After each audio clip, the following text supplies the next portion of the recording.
de nossa querida Mãe Maria, todas nós. Que nosso Senhor Jesus Cristo abençoe a todos os presentes aqui hoje, todos esses servos e servas de Maria. Abençoe a todos os panetones, a todas as pessoas que vão comprá-los, a todas as famílias que vieram que não puderam vir, inclusive a mim. Filho. E que o Senhor abençoe a todos nós.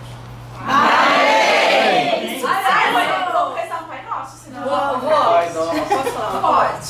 A gente está sofrendo muito perigo aqui, né? A gente está muito vulnerável. Verdade. Então eu acho que eu, pelo menos na saída de casa, vou ter de fazer a oração de São Miguel. Então eu acho que a gente devia fazer a oração de proteção para nós, proteção física. Para todos os nós.